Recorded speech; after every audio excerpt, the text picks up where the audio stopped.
नमस्कार। आज हम मुक्त व्यापार बनाम संरक्षण के बारे में अध्ययन करेंगे। इसमें हम मुक्त व्यापार क्या होता है, इसका अर्थ क्या है, यह क्यों होना चाहिए, इसके पक्ष में तर्क देंगे और यह क्यों नहीं होना चाहिए अर्थात इसके विपक्ष में भी तर्क देंगे। उसके बाद हम संरक्षण क्या है, इसका अर्थ क्या है और यह क्यों होना चाहिए, संरक्षण क्यों किया जाना चाहिए, इसका हम अध्ययन करेंगे। तो हम प्रारंभ करते हैं मुक्त व्यापार से। मुक्त व्यापार का अर्थ ऐसी व्यापारिक नीति से है जिसके अंतर्गत न तो कोई प्रशुल्क अर्थात आयात कर एवं मात्रात्मक नियंत्रण होते हैं और न ही कोई ऐसी युक्तियां अर्थात ऐसे और कोई टूल्स ना हों जो देशों के बीच वस्तुओं के आने जाने में रुकावट डालें। इसके अर्थ से, इस परिभाषा से स्पष्ट हो रहा है कि मुक्त व्यापार का मतलब है दो देशों के बीच स्वतंत्र व्यापार, जहां पर सरकारों द्वारा कोई रुकावट प्रस्तुत ना की जाए। प्रोफेसर जगदीश भगवती की परिभाषा के अनुसार मुक्त व्यापार वह है जिसमें प्रशुल्क, कोटा, विनिमय नियंत्रण, उत्पादन, साधन प्रयोग, उपभोग पर कर तथा सहायकों का अभाव हो। अब यह परिभाषा बहुत ज़्यादा व्यापक है क्योंकि इसमें सारे संसाधन जो आयात और निर्यात पर प्रतिबंध लगाते हैं वो सारे आ गए। प्रोफेसर लिप्सी ने इसकी थोड़ी सरल परिभाषा दी है। उनके अनुसार मुक्त व्यापार जगत वह होगा जिसमें आयात अथवा निर्यात करने पर कोई प्रशुल्क और किसी भी प्रकार के प्रतिबंध नहीं होंगे। इस प्रकार के संसार में कोई देश उन सब वस्तुओं को आयात करेगा जिन्हें वह उनकी घरेलू उत्पादन लागत से कम कीमत पर प्राप्त कर सके। इस प्रकार इस परिभाषा से स्पष्ट हो रहा है कि मुक्त व्यापार का सीधा अर्थ देशों के बीच वस्तुओं के मंगवाने और भेजने पर बिना किसी रुकावट के अंतर्राष्ट्रीय व्यापार की पूर्ण स्वतंत्रता हो। परंतु इन परिभाषाओं का एक अपवाद यह है कि मुक्त व्यापार के अंतर्गत भी संरक्षण के लिए नहीं लेकिन राजस्व के लिए, आय के लिए सरकार आयात शुल्क लगा सकती है। ठीक है, तो अब हम मुक्त व्यापार क्यों होना चाहिए इसके पक्ष में तर्क पढ़ते हैं। सारे क्लासिकल अर्थशास्त्री मुक्त व्यापार नीति के ही पक्ष में थे, परंतु आधुनिक अर्थशास्त्री संरक्षण का पक्ष लेते हैं। आधुनिक अर्थशास्त्रियों में से हैबरलर ने मुक्त व्यापार के पक्ष में कुछ तर्क दिए हैं जो इस प्रकार हैं। पहला, उत्पादन को अधिकतम बनाना।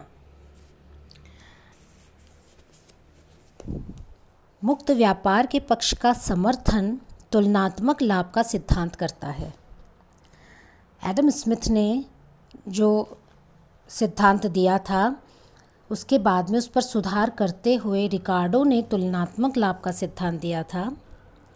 वह सिद्धांत बताता है कि कोई देश उन वस्तुओं के उत्पादन में विशिष्टीकरण करता है जिनके उत्पादन में उसे अधिकतम तुलनात्मक लाभ होता है या फिर तुलनात्मक हानि होती है। इसलिए मुक्त व्यापार के अंतर्गत कोई देश उन्हीं वस्तुओं के उत्पादन में विशिष्टीकरण करेगा जिनके उत्पादन में उसे सापेक्ष रूप से अधिकतम लाभ होता है और जिन्हें वह उन आयातों के बदले निर्यात करता है जिन्हें वह अधिक सस्ते दामों पर प्राप्त कर सकता है।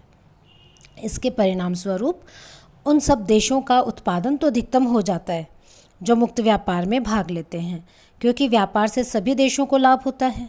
यह हमने सिद्धांत में भी देखा था और यह लाभ आगे विश्व अर्थव्यवस्था की वास्तविक राष्ट्रीय आय को बढ़ा देता है, वैश्विक आय को बढ़ा देता है।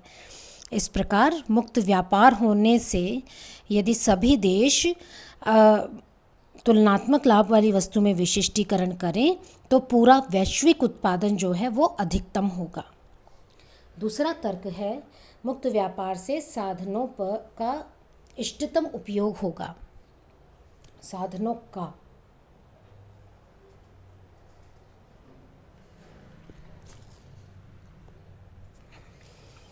मुक्त व्यापार से अंतर्राष्ट्रीय विशिष्टीकरण और श्रम विभाजन होता है। इसके परिणाम स्वरूप प्रत्येक व्यापार करने वाले देश में वर्तमान संसाधन अधिक उत्पादक रूप से रोजगार में लगे हुए होते हैं। श्रम विभाजन होने से यही होता है कि जो संसाधन हैं उनका अधिक अनुकूल उपयोग होता है और वो अधिक कुशल रूप से कार्य कर सकते हैं। साधनों का जो आवंटन होगा वो कुशलतम होगा। फर्म अथवा उद्योग के भीतर भी साधनों का अधिक दक्ष उपयोग होगा। इस प्रकार अंतर्राष्ट्रीय व्यापार और श्रम के विभाजन से संसाधनों का इष्टतम उपयोग होगा। तीसरा जो है वो उपभोग को इष्टतम बनाना। मुक्त व्यापार ये सुनिश्चित करता है कि उपभोग इष्टतम हो। कैसे? इससे उपभोक्ताओं को लाभ होगा क्योंकि वे विदेशों से न्यूनतम संभव कीमतों पर अनेक वस्तुएं खरीद सकते हैं, जिससे परिणाम यह होगा कि लोगों का जीवन स्तर बढ़ जाएगा। चौथा, मुक्त व्यापार का शिक्षाप्रद मूल्य भी है। हैबरलर का ये मत है कि मुक्त व्यापार का शिक्षाप्रद मूल्य भी है। अंतर्राष्ट्रीय व्यापार में प्रतियोगिता देश के उत्पादकों को प्रेरित करती है कि वे उत्पादकता बढ़ाने के लिए अवकाश का त्याग करें। उत्पादकता बढ़ाने के लिए वे नव प्रवर्तन करते हैं, इनोवेशंस करते हैं और संगठन तथा उत्पादन के तरीकों में सुधार भी करते हैं। पांचवा, विस्तृत बाजार। मुक्त व्यापार से सभी देशों को वस्तुओं के विस्तृत बाजार उपलब्ध होते हैं क्योंकि वस्तुओं की मांग किसी एक देश की सीमा तक सीमित नहीं होती, यह अनेक देशों में पाई जाती है। इसलिए सब प्रकार की वस्तुओं के लिए सारा विश्व ही बाजार बन जाएगा, जिसका परिणाम यह होगा कि विश्व प्रतियोगिता के कारण कम कीमतों पर बढ़िया वस्तुओं का, अच्छी श्रेष्ठ वस्तुओं का उत्पादन होता है। छठा, एकाधिकारों को रोकता है। मुक्त व्यापार एकाधिकार स्थापित नहीं होने देता। मुक्त व्यापार के अंतर्गत प्रत्येक देश कुछ वस्तुओं के उत्पादन में विशिष्टीकरण करता है और फर्मों अथवा उद्योगों का आकार इष्टतम होता है। इससे प्रत्येक वस्तु के उत्पादन की लागत न्यूनतम होती है। इस प्रकार मुक्त व्यापार निर्यात तथा आयात के लिए अपेक्षाकृत नीची कीमत सुनिश्चित करता है और पूर्ण प्रतियोगिता के अंतर्गत कीमत तंत्र एकाधिकारों को स्थापित होने से रोक देता है। फिर है ऊंची साधन आय। मुक्त व्यापार के अंतर्गत उत्पादन के साधनों की पूर्ण गतिशीलता होती है। वे अधिक लाभ कमाने के लिए एक स्थान से दूसरे स्थानों पर और दो देशों के बीच भी गति कर सकते हैं। इसलिए मुक्त व्यापार के अंतर्गत मजदूरी, ब्याज, लगान और लाभ ये सब ऊंचे होते हैं। यही कारण है कि विश्व अर्थव्यवस्था और उसमें भागीदार देशों की वास्तविक आय में वृद्धि होती है। आगे है मुक्त व्यापार आविष्कारों को प्रोत्साहित करता है। मुक्त व्यापार और प्रतियोगिता अधिक लाभ प्राप्त करने के लिए राष्ट्रों को सस्ती और बढ़िया वस्तुएं उत्पादित करने के लिए प्रोत्साहित करते हैं, क्योंकि अब प्रतियोगिता केवल देश के उत्पादकों से नहीं होती, वैश्विक उत्पादकों से प्रतियोगिता होती है। तो यह नव प्रवर्तन और नई नई तकनीक और प्रक्रियाओं का आविष्कार करने के लिए, नए नए मार्केट खोजने, कच्चे माल के नए नए सोर्सेज को ढूंढने आदि की अपने आप वो प्रेरणा लेते हैं। आगे है 9वां, परिवहन और संचार का विकास। मुक्त व्यापार केवल देश के अंदर ही नहीं बल्कि देशों के बीच भी परिवहन और संचार के साधनों के विकास को प्रोत्साहित करेगा। रेल परिवहन, रोड, समुद्र और हवाई परिवहन प्रणालियों का बहुत विस्तार होगा, जिससे वस्तुओं का शीघ्रता से विश्व में आना जाना होने लगेगा। इंटरनेट, ईमेल और ई कॉमर्स का विकास मुक्त व्यापार के विश्व में फैलने से ही संभव हुआ है। 10वां है अंतर्राष्ट्रीय सहयोग को बढ़ाना।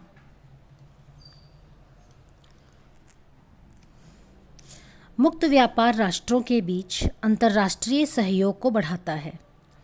द्विपक्षीय और बहुपक्षीय व्यापार समस्याओं को सुलझाने के लिए विभिन्न देश एक दूसरे के साथ संपर्क तथा व्यापार वार्तालाप करते हैं। WTO जैसे अंतर्राष्ट्रीय संगठनों का कार्य व्यापार समस्याओं को हल करना और अंतर्राष्ट्रीय सहयोग को बढ़ाना है। आगे है मुक्त व्यापार के पक्ष में हम जो तर्क दे सकते हैं, आर्थिक विकास के लिए यह सर्वोत्तम नीति है। हैबरलर ने यह बताया है कि आर्थिक विकास के दृष्टिकोण से सर्वोत्तम नीति वह ठोस मुक्त व्यापार है जिसमें सीमांत, महत्वहीन संशोधन एवं विचलन हों। मुक्त व्यापार से प्राप्त होने वाले जिन प्रत्यक्ष लाभों का यहाँ हमने उल्लेख किया, उनके अतिरिक्त भी मुक्त व्यापार से विकासशील देशों में पूंजीगत वस्तुओं, कच्चा माल और विदेशी पूंजी का आयात होता है। नए विचारों को प्रेरणा मिलती है, तकनीकी ज्ञान, कुशलताएं, प्रबंधकीय क्षमताएं और उद्यमता भी आती है।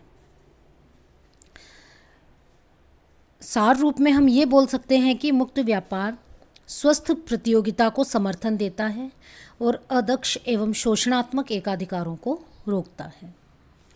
अब हम मुक्त व्यापार के विपक्ष में कुछ तर्क देते हैं।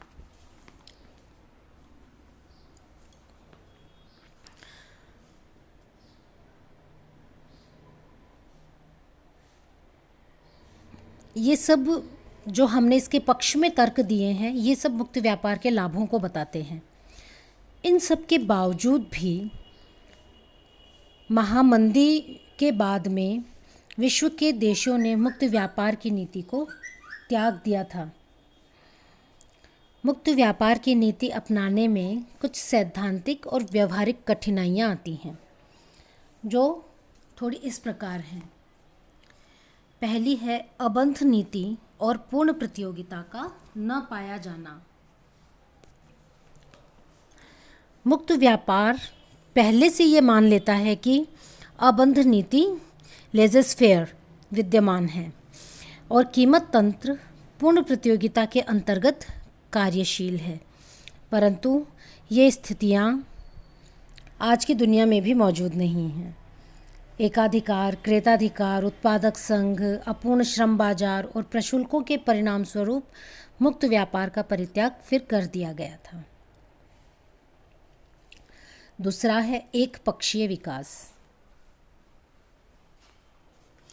मुक्त व्यापार की नीति के अंतर्गत कुछ ऐसे उद्योग तो पनप जाते हैं जिनमें देशों को तुलनात्मक लाभ होता है, परंतु अन्य उद्योगों का विकास नहीं हो पाता।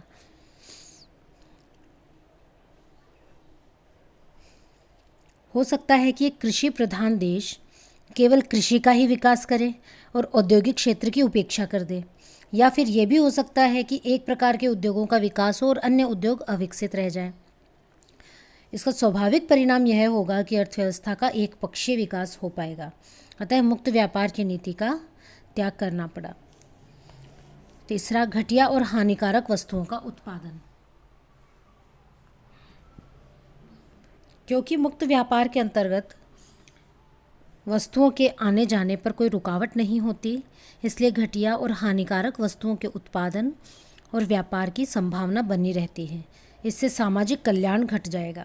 अतः इस प्रकार की वस्तुओं के आयात पर व्यापार प्रतिबंध लगाना आवश्यक हो जाता है। इसलिए भी मुक्त व्यापार के को परित्याग किया गया था। राशिपातन, डंपिंग। जो देश साधन संपन्न हैं, वे दूसरे के मुकाबले कुछ वस्तुओं का सस्ता उत्पादन कर सकते हैं।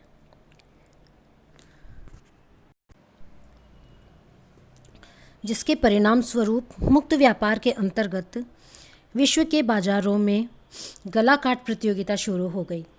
अतः जापान जैसे कुछ देशों ने राशिपातन की नीति अपनाई, डंपिंग की, जिससे वे विश्व के बाजारों में निम्नतम कीमतों पर वस्तुएं बेचते थे।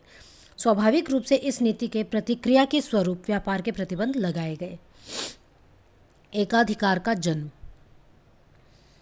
हैबरलर का मत है कि मुक्त व्यापार ने अंतर्राष्ट्रीय एकाधिकारों तथा स्थानीय एकाधिकारों को जन्म दिया।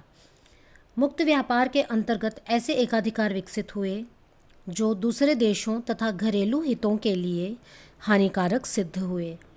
इस कारण भी संरक्षण की नीति अपनाई गई। देशों का शोषण और उपनिवेशीकरण।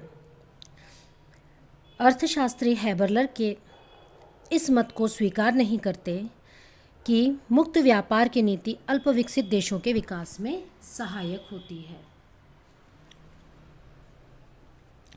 बल्कि इसी नीति का परिणाम था कि 19वीं शताब्दी में तथा 20वीं शताब्दी के शुरू में देशों का शोषण एवं उपनिवेशीकरण हुआ। अब माना जाने लगा है कि अल्प विकसित देश मुक्त व्यापार के अंतर्गत नहीं बल्कि संरक्षण की नीति के अंतर्गत ही अच्छा विकास कर सकते हैं। आगे है आर्थिक निर्भरता। मुक्त व्यापार से आर्थिक निर्भरता बढ़ती है, जो एक पिछड़े देश के लिए हानिकारक है।